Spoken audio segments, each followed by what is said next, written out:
Mr. President, and gentlemen, ladies of the House, standing here with 8 minutes in my hands and at this venerable and rather magnificent institution, I was going to assure you that I belong to the Henry VIII School of Public Speaking, that as Henry VIII said to his wives, I shall not keep you long. But now finding myself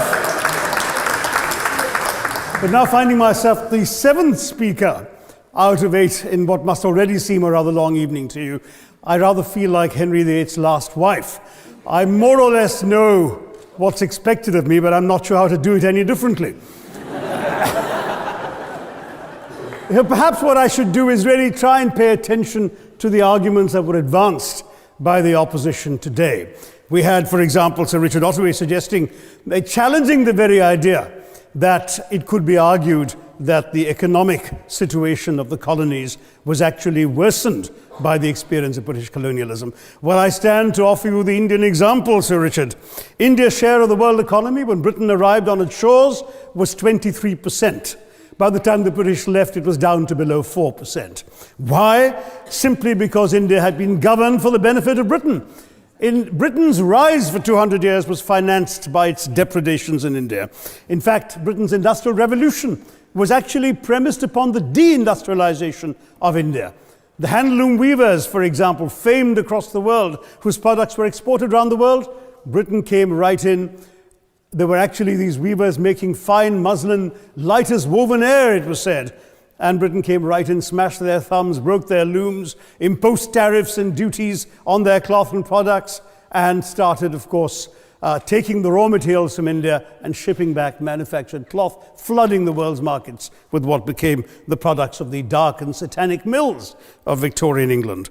That meant that the weavers in India became beggars, and India went from being a world-famous exporter of finished cloth into an importer, went from having 27% of world trade to less than 2%. Meanwhile, colonialists like Robert Clive bought their rotten boroughs in England on the proceeds of their loot in India, while taking the Hindi word loot into their dictionaries as well as their habits.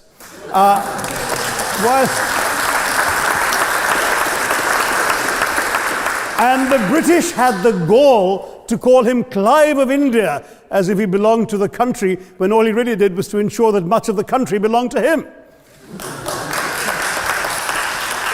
By the end of the 19th century, the fact is that India was already Britain's biggest cash cow, the world's biggest purchaser of British goods and exports, and the source of highly paid employment for British civil servants. We literally paid for our own oppression.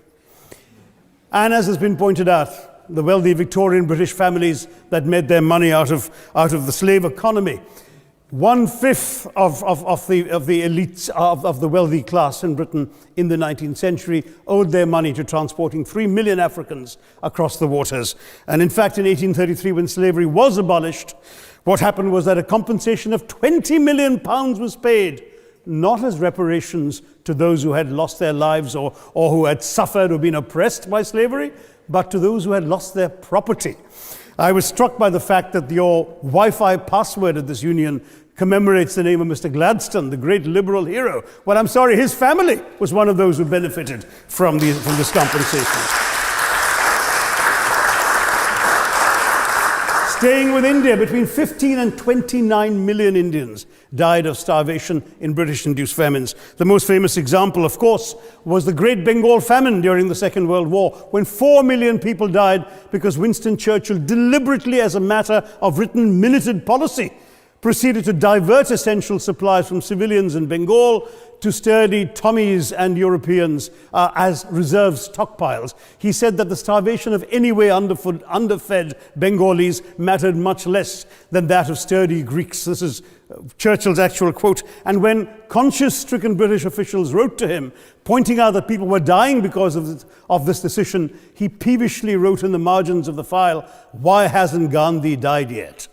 So all notions that the British were trying to do their colonial enterprise out of enlightened despotism to try and bring the benefits of colonialism and civilization to the benighted heathen. I'm sorry, Churchill's conduct in 43 is simply one example of many that gave a lie to this myth.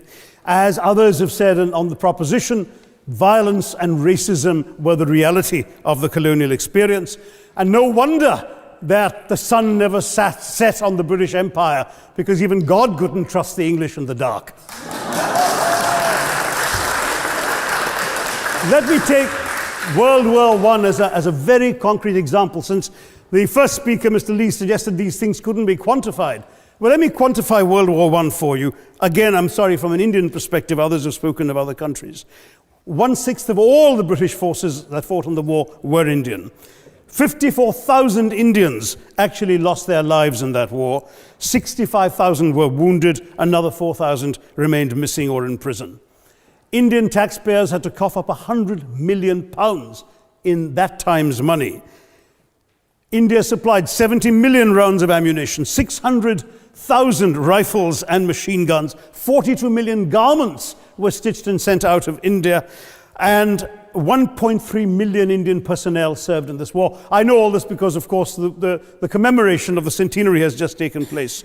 But not just that, India had to supply 173,000 animals, 370 million tons of supplies, and in the end, the total value of everything that was taken out of India, India, by the way, suffering from recession at that time and poverty and hunger, was, in today's money, £8 billion. You want quantification? It's available. Second World War, it was even worse, 2.5 million Indians in uniform. I won't belabor the point, but of Britain's total war debt of £3 billion, in 1945 money, 1.25 billion was owed to India and never actually paid. Somebody mentioned Scotland. Well, the fact is that colonialism actually cemented your union with Scotland. You know, the Scots had actually tried to send colonies out before 1707. They'd all failed, I'm sorry to say. But then, of course, came union, and India was available, and there you had a disproportionate employment of Scots. I'm sorry, Mr. Mackenzie has to speak after me. Engaged in this colonial enterprise as soldiers, as merchants, as agents, as employees, and the earnings from India is what brought prosperity to Scotland, even pulled Scotland out of poverty. Now that India is no longer there, no wonder the bonds are loosening. Now, we've heard other arguments on this side. There's been a mention of the railways. Well, let me tell you, first of all, as my colleague, the Jamaican High Commissioner, has pointed out, railways and roads were really built to serve British interests and not those of the local people. But I might add that many countries have built railways and roads without having had to be colonized in order to do so.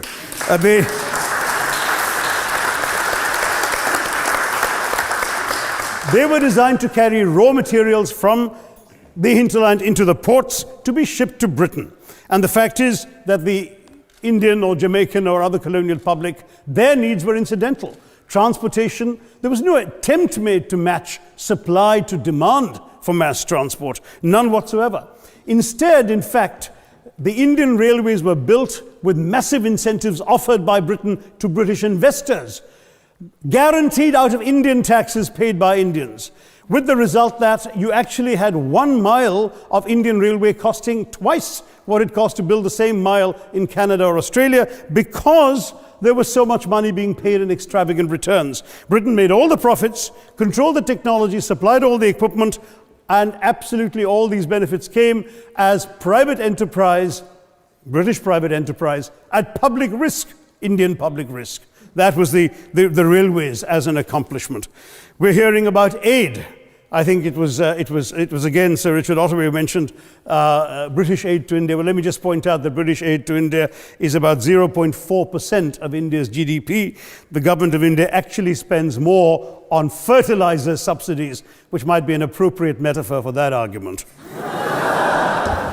If I may point out as well,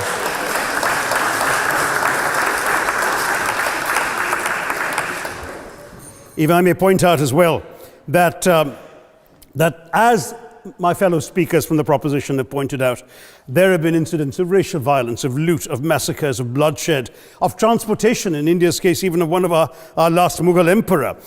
Yes, maybe today's Britons are not responsible for some of these depredations, but the same speakers have pointed with pride to their foreign aid. You're not responsible for the people starving in Somalia, but you give them aid. Surely the principle of reparations for the wrongs that have been done cannot be denied. It's been pointed out, for example, the dehumanization of Africans in the Caribbean, the massive psychological damage that has been done, the undermining of social traditions, of property rights, of the authority structures of these societies, all in the interests of British colonialism. And the fact remains that many of today's problems in these countries, including the persistence, in some cases the creation of racial and ethnic and religious tensions, were the direct result of the colonial experience. So there is a moral debt that needs to be paid.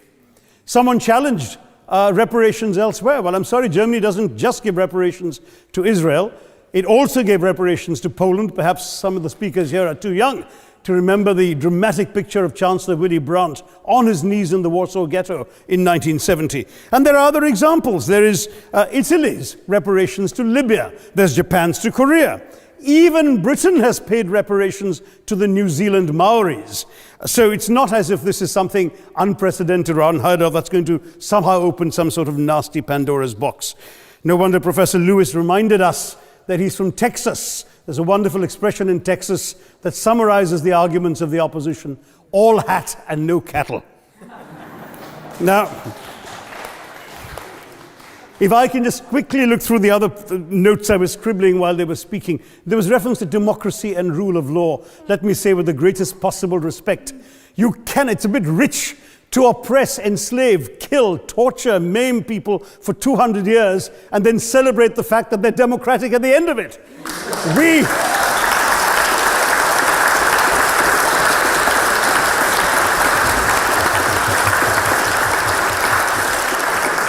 We were denied democracy, sir. We had to snatch it, seize it from you. With the greatest reluctance, it was conceded in India's case after 150 years of British rule, and that too with limited franchise. Yes, indeed, ma'am.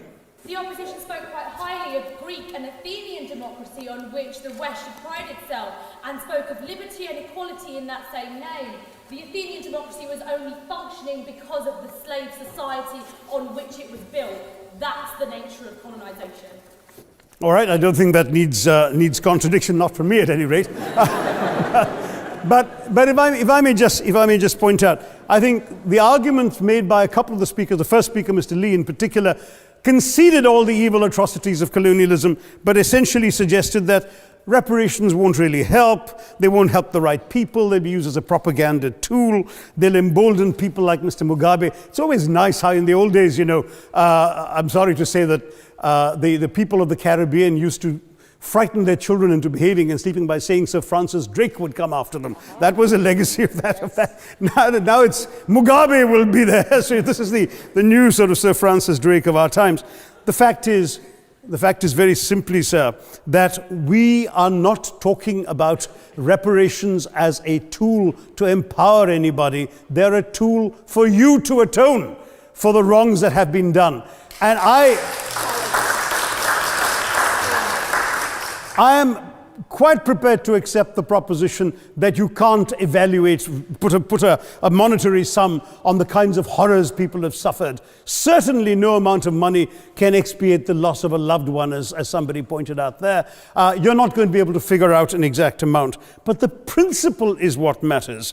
The fact is that to speak blithely of sacrifices on both sides, as an analogy was used here, a burglar comes into your house, ransacks the place, stubs his toe, and you say, well, there was a sacrifice on both sides. That, I'm sorry to say, is not an acceptable argument. The truth is that we are not arguing specifically that vast sums of money need to be paid. The proposition before this House is the principle of owing reparations, not the fine points of how much is owed, to whom it should be paid. The question is there a debt? Does Britain owe reparations? As far as I'm concerned, the ability to acknowledge a wrong that has been done, to simply say sorry, will go a far, far, far longer way than some percentage of GDP in the form of aid. What is required, it seems to me, is accepting the principle that reparations are owed. Personally, I'd be quite happy if it was £1 a year for the next 200 years after the last 200 years of Britain and India. Thank you very much, Madam President.